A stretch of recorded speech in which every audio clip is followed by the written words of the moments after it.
السلام علیکم قدرمنو لیدونکو، خدای دې وکړي چې روغ جوړ او خوشحاله به یاستئ. لیدونکو، نن درته داسې اپلیکیشن معرفي کوم چې تاسو کولی شئ په اسانۍ سره انګلیش ژبه پښتو ته ترجمه کړئ. دا ویډیو د هغه چا لپاره ده چې انګلیش ژبې سره لږ څه ستونزه لري او انګلیش ژبې نه وي زده.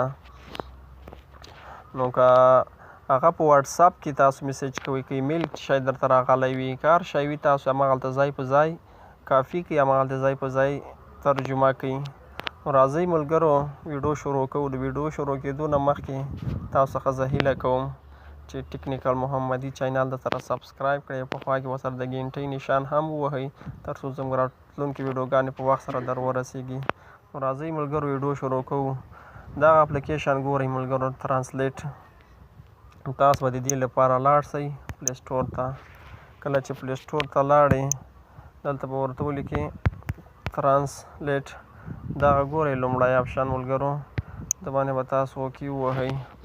را به شئ دغه ته ګوګل ترانسلیټ. په ګوګل ترانسلیټ باندې به اوکې ووهئ. دلته اپډیټ معنا غواړي، دا ما تیار انسټال کړی، زه نه انسټال کوم دوباره. نو راځو ملګرو اپلیکیشن ته. دغه اپلیکیشن ده، نو دا زه اوکې کوم. چې کله مو اوکې کړي، دغلته ژبې دي ملګرو، دا پاسې ګورئ انګلیش پښتو. داسې که وغواړئ هره ژبه دلته ورته انتخاب کولی شئ. زه انګلیش ژبه انتخاب کړې، زه غواړم زه انګلیش پښتو ته ترجمه کړم. دا ګورئ ملګرو، دلته تاسو هرې ژبې ته ترجمه کولی شئ. لومړی اپشن په ده کې ملګرو کامرې ده. دا کامره چې هر یو انګلیش خط ته ونیسئ، نو همالته به تاسو ته ټول بېرته جای په جای ترجمه کوي. دویم اپشن ملګرو ګالري ده. تاسو به راسئ ګالري ته. زه غواړم چې دغه ترجمه کړم. دا خط انګلیش ته زه پوهېږم نه، زه ما ته چې شی لیکلي دلته ټول ما ته ښیي. تاسو به راسئ د سلیکټ آل به ووهئ. سلیکټ آل به ووهئ، تاسو به په دغه ځای باندې کلیک وکړئ.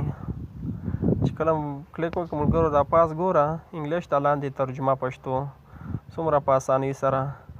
او بل اپشن یې ملګرو دریم، چې تاسو ته واتساپ کې یا په ایمیل هر شي کې تاسو ته انګلیش میسیج راغلی، نو هغه ته تاسو لاړ شئ. زه غواړم چې دغه ایمیل زه ترجمه کړم پښتو باندې. ګورئ ملګرو، په انګلیش ته زه پوهېږم دا شی لیکلي دي، نو تاسو به دا سلیکټ کړئ.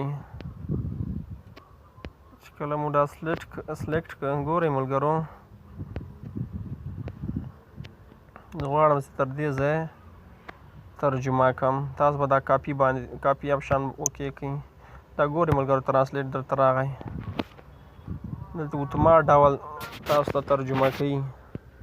ګورئ ملګرو، نو ډېر یو زبردست اپلیکیشن دی ملګرو، د هغه چا لپاره چې انګلیش سره ستونزه لري، نه وي زده، نو هغوی دې خامخا انسټال کړي.